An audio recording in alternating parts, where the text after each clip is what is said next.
डाक ट्यूब, जहां हर कहानी सच के सांचे में ढली होती है। चलिए बढ़ते हैं आज की कहानी की ओर। एक ऐसी औरत की कहानी जो खूबसूरत थी, ताकतवर थी, अमीर थी और जो शायद इंसानी तारीख की सबसे बड़ी कातिल थी। आज हम एक ऐसी कहानी सुनने जा रहे हैं जो सदियों से लोगों को डर और हैरत में डालती आ रही है। एक ऐसी कहानी जिसमें सच और झूठ इतने गहरे गड़े हुए हैं कि उन्हें अलग करना खुद एक इम्तिहान है। ये कहानी है एलिजाबेथ बातौरी की। साल था 1560। हंगरी के एक अमीर और ताकतवर खानदान में एक लड़की पैदा हुई। नाम रखा गया एलिजाबेथ। बातौरी खानदान कोई आम घराना नहीं था। ये लोग सियासत में थे, फौजी कुबटा में थे। उनके पास जमीन थी, महल थे और सबसे बढ़कर उनके पास थी ताकत। ऐसी ताकत जो उन्हें कानून से भी ऊपर रखती थी। ऐसी ताकत के साथ जब कोई पैदा होता है तो दुनिया की तेरी मेरी जैसी लिमिटेशंस उन्हें कभी छूती ही नहीं। एलिजाबेथ ने एक ऐसा बचपन देखा जो हम में से ज़्यादातर सोच भी नहीं सकते। सियासी उठा पटाखा, फौजी जंग, खून खराबा, ये सब उनके बचपन के साथ ही थे। हंगरी उस वक्त ऑटोमन अम्पायर की धड़कन के नीचे कांप रहा था। जंग हमेशा दरवाजे पर खड़ी रहती थी और इन सब के बीच एलिजाबेथ बड़ी हो रही थी। 13 साल की उम्र में उनकी शादी हो गई, एक नौजवान फौजी और जमींदार फरंट्स नाडसरी के साथ।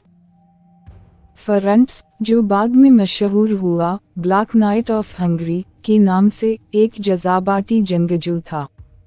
मैदाने जंग उसकी जिंदगी थी और इस शादी ने एलिजाबेथ को दिया सीएसीजते कासल। सीएसीजते, जरा ये नाम जुबान पर लाओ, सीएसीजते। आज भी ये जगह स्लोवाक रिपब्लिक में मौजूद है और आज भी यहीं जाने वाले लोग एक अनजानी सी ठंडक महसूस करते हैं। ये वही जगह है जहां एलिजाबेथ की जिंदगी ने एक ऐसा मोड़ लिया जो इंसानी सोच से परे था। फरंट्स ज्यादातर बाहर रहते थे, जंग में, मैदान में, और एलिजाबेथ इस बड़े से महल में अकेली, नौकरों के साथ, छोटी उम्र की, कमजोर, गरीब किसान लड़कियों के साथ, जिनके पास न कोई आवाज थी और न कोई हैसियत। और यहीं से शुरू होता है वो सिलसिला जो तारीख के सबसे घबराने वाले क्राइम रिकॉर्ड्स में से एक बन गया। तो असली सवाल ये है, एलिजाबेथ ने क्या किया? बुडापेस्ट के नेशनल आर्काइव्स में हजारों सफ़हे हैं, गवाहों के बयान हैं, इन्वेस्टिगेटर्स के रिकॉर्ड्स हैं, और ये रिकॉर्ड्स बताते हैं एक ऐसी कहानी जो सुनते वक्त रूह कांप जाती है। एलिजाबेथ ने अपनी म्यूलेजिमा लड़कियों पर, जो अक्सर गरीब किसान खानदान की होती थीं, जो काम की तलाश में महल आती थीं, इंतहाई जुल्म किया। टॉर्चर, सडिस्टिक, प्लान्ड, ज़रूरत से बिल्कुल बाहर टॉर्चर। आवाज़ नहीं दे सकती थीं ये लड़कियां, बचाने वाला कोई नहीं था, और एलिजाबेथ उनके लिए सिर्फ एक ताकतवर मालकिन थी जिसके हाथ में उनकी जिंदगी और मौत थी। ये सिलसिला एक बार नहीं हुआ, 2 बार नहीं हुआ, डेकेड्स तक चलता रहा। अब हम वो मशहूर कहानी, वो कहानी जिसने एलिजाबेथ बातौरी को एक लेजेंड बनाया, एक वैम्पायर बनाया, एक ब्लडी काउंटेस बनाया। ये कहानी ये है कि एलिजाबेथ जवान रहने के लिए, खूबसूरत रहने के लिए, कुंवारी लड़कियों के खून में नहाती थीं। ये इमेज दुनिया भर में फैल गई, फिल्म्स बनी इस पर, नॉवेल्स लिखे गए, गॉथिक हॉरर की एक क्वीन बन गई एलिजाबेथ बाथोरी। लेकिन जब इन्वेस्टिगेटर्स ने बुडापेस्ट के आर्काइव्स खोले, जब उन्होंने असली दस्तावेज़ात पढ़े, जब उन्होंने उस जमाने के गवाहों के बयानात खोजे, तो खून में नहाने का कोई सबूत नहीं, एक भी नहीं। ये बात सुनता हूँ तो थोड़ा रुक जाता हूँ। मतलब दुनिया की सबसे मशहूर फीमेल सीरियल किलर के बारे में जो सबसे फेमस बात है वो सच नहीं है।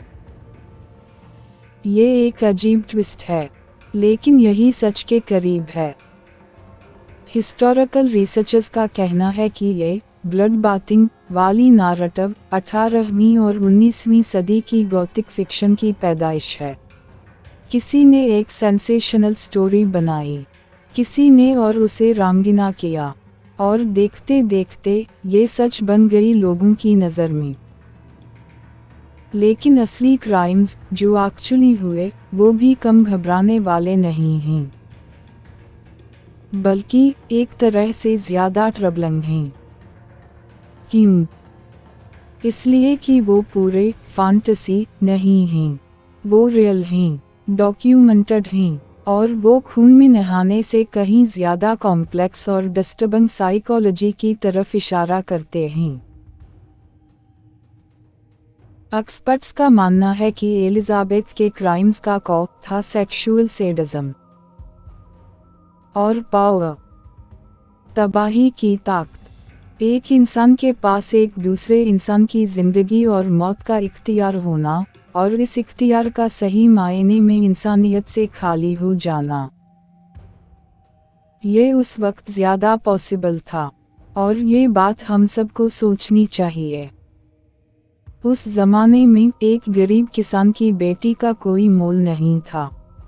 वो काम करने आए तो वो काम करने आए, अगर महल से बाहर नहीं आए तो कोई पूछता नहीं था, कोई केस दर्ज नहीं होता था, कोई इन्वेस्टिगेशन नहीं होती थी।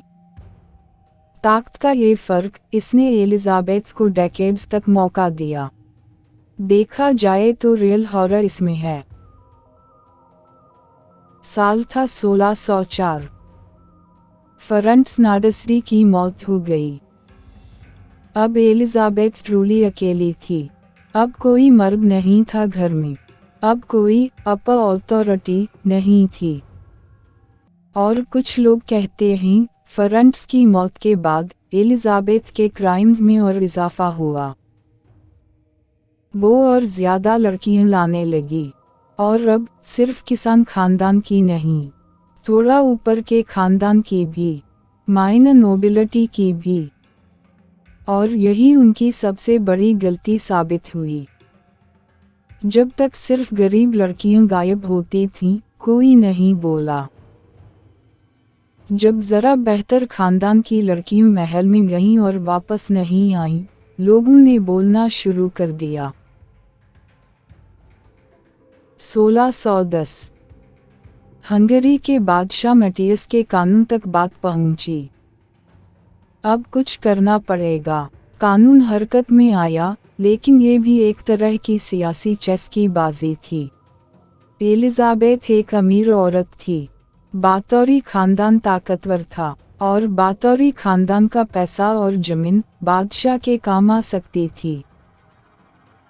जॉर्ज तजो को इन्वेस्टिगेशन के लिए भेजा गया।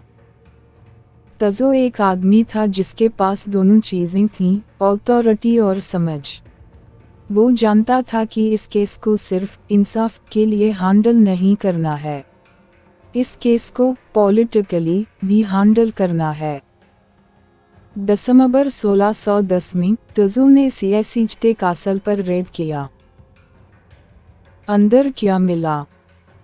हिस्टोरिकल अकाउंट्स और गवाहों के बयान कहते हैं, हालात ऐसी थी जो देखने वाले नहीं भूले। गवाहों की टेस्टमनी ने कन्फर्म किया कि एलिजाबेथ के म्यूलेजिमा उन क्राइम्स में शामिल थे। उन लोगों के नामों पर चार्जेस आए। तभी एलिजाबेथ को ऑफिशियली अरेस्ट नहीं किया गया। कोई ट्रायल नहीं हुआ। क्यों? ये सवाल इम्पोर्टेंट है। क्यों एक ऐसी औरत जिसके खिलाफ इतने गवाह थे, इतने बयान थे, इतनी टेस्टमनी थी, को ऑफिशियली ट्रायल का सामना नहीं करना पड़ा? जवाब: खानदान, पैसा, सियासत। एक पब्लिकली शेमफुल ट्रायल बातौरी खानदान को बर्बाद करता, और बातौरी खानदान के कनेक्शंस, उनका नाम, उनकी लैंड, ये सब मैटर्स करते थे। तो एक डील जैसी बात हुई। एलिजाबेथ के नौकरों को, जो कंप्लिसिट थे, सजा दी गई। उनका ट्रायल हुआ, उन्हें एग्जीक्यूट किया गया, और एलिजाबेथ को वॉल्ड अप कर दिया गया। लिटरली। सीएसईजते कासल में उनके कमरे की खिड़कियां और दरवाजे बंद कर दिए गए। एक छोटी सी जगह, सिर्फ खाना आने देने के लिए। कैद, जिंदा, अपनी ही दुनिया में, कभी बाहर न आने के लिए। कुछ और साल गुजरे। 1614 में उनके गार्ड्स ने नोटिस किया कि एलिजाबेथ का खाना वैसे का वैसा रखा हुआ था। अंदर गए। एलिजाबेथ बातौरी वफात पा चुकी थीं। 54 साल की उम्र, कैद में, अकेली, अपने खाली कमरे में।